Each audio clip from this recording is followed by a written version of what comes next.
Hi, everybody, and welcome to another segment of AstrologyAnswers.com's weekly forecast. My name is Terence. The week begins on Monday, May the 16th, with a full moon lunar eclipse. That's like a full moon on steroids. A regular full moon may be very emotionally reactive, depending on how it impacts your chart, for a couple of days. But if this lunar eclipse at 25 degrees of Scorpio impacts a planet in your chart, you'll be dealing with a lot of adjustments and changes for a couple of months. But keep in mind, Mercury is retrograde from May the 10th through June the 3rd. This is a time of expect the unexpected, when there might be misinformations or misunderstandings, and we're in the eclipse season. 2 weeks prior was the new moon solar eclipse, and now is the full moon lunar eclipse. And during the eclipse seasons, there's a lot of unpredictable, unstable changes. Sometimes exciting new things could come in out of nowhere, but often what is no longer relevant for in your life just suddenly breaks apart. So there's a lot going on, but you certainly wouldn't want to be making important life decisions with Mercury in retrograde and during the eclipse season. And with this lunar eclipse in Scorpio, more to be revealed. Not everything is transparent. Takes maybe more into June. Now, with that said, it just jumpstarts the week being incredibly emotional. But the moon that sets the public tone will leave Scorpio, and by 4:51 a.m. Pacific Daylight Time, the moon goes into Sagittarius. Scorpio and Sagittarius could not be different. Scorpio is more introverted and Sagittarius is more extroverted. Scorpio energy is very private. Sagittarius, it's adventurous, it's outgoing, it's playful. So you're going to start seeing a shift in the energies, but you're still reeling from the full moon, where there could be all this emotional intensity. On Tuesday, the 17th, as the moon continues in fiery Sagittarius, it will be in harmony with pleasure-seeking and romantic Venus from about 8:30 a.m. till 10:30 a.m. Pacific Daylight Time. This is a very, very favorable for relationships, for socializing, for creative expression, but all day, but more about midday or right after noon Pacific Daylight Time for those next 24 hours till Wednesday about noon Pacific Time. Assertive Mars is aligned with nebulous Neptune. This will happen once every 2 years. And there's the good and what you have to be careful about. In the positive, Mars is ambitious and assertive.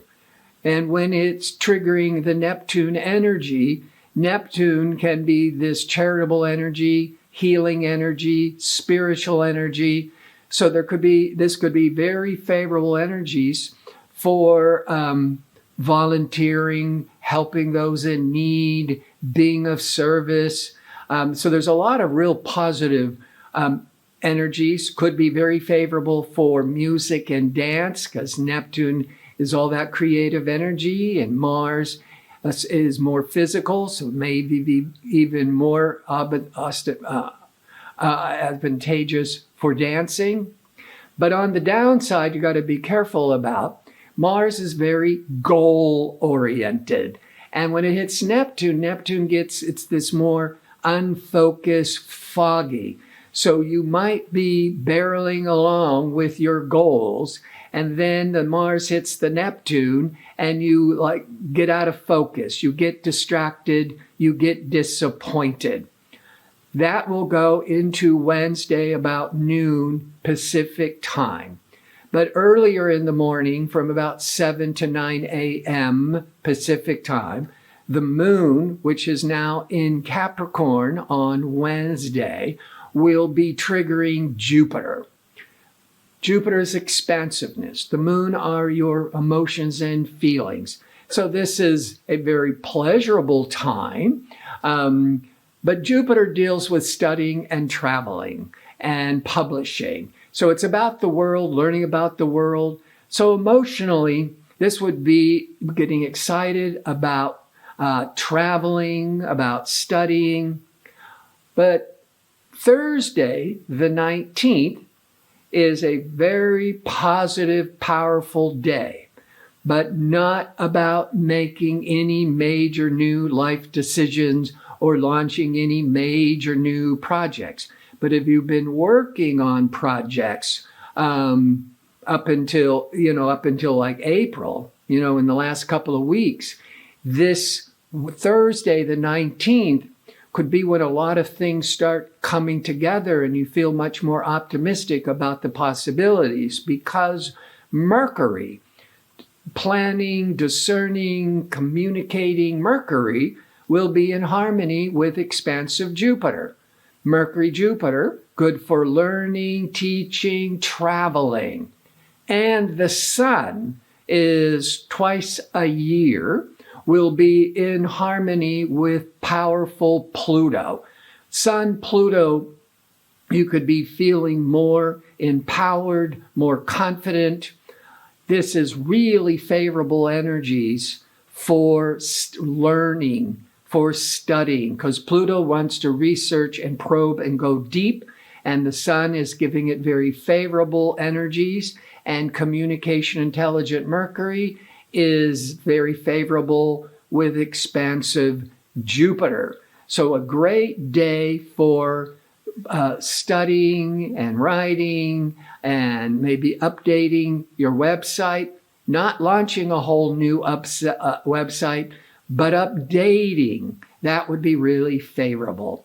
Friday, we wake up in the morning with the moon going into innovative, quirky Aquarius around 5:55 a.m. Pacific Daylight Time for those next couple of days. Now, Friday's going to be interesting because when the moon was in Capricorn, that Wednesday, Thursday, Capricorn is more traditional, goal-oriented, practical, get the job done. A little bit more serious, work-oriented tone. But then on Friday into the weekend, the emotional public tone is in Aquarius. Aquarius is more group-oriented, more friendly, but wants to hang out and network and socialize. But the moon in Aquarius is what we call an air sign. And air needs a lot of mental stimulation, wants to interact and converse, wants to get out there into the world. The Sun is at the last day of earthy, sensible Taurus. But about 6:23 p.m. Pacific time, the Sun goes into Gemini for the next 4 weeks. Gemini's the second air sign. And the third air sign is Libra. There's 3 air signs, 3 earth signs, etc. And so we're going into, instead of this more heaviness, especially with that full moon lunar eclipse in intense dark Scorpio, we're going to start feeling a lot lighter as we're going into Friday and the weekend, wanting to be with friends, start to socialize more. On Saturday, with the moon in Aquarius, from 8 to 10 a.m. Pacific time, it's going to be triggering unpredictable but exciting Uranus. but this is a good time period to get out of any stuck routine or breaking any limiting habits. And communication Mercury, that's still retrograde, will be aligned with the sun. So a lot of ideas are abounding. And on Sunday, the moon is void of course from 12:19 a.m. Pacific time to 8:50 a.m. Pacific time. The moon, when it's void of course, the energy is flat and unproductive. It's just stay at rest, stay the course. Then the moon moves into sensitive, caring Pisces, when you can start getting back with more active events. I want to thank you for tuning in. I hope to see you next week with my next segment. Until then, be safe and well.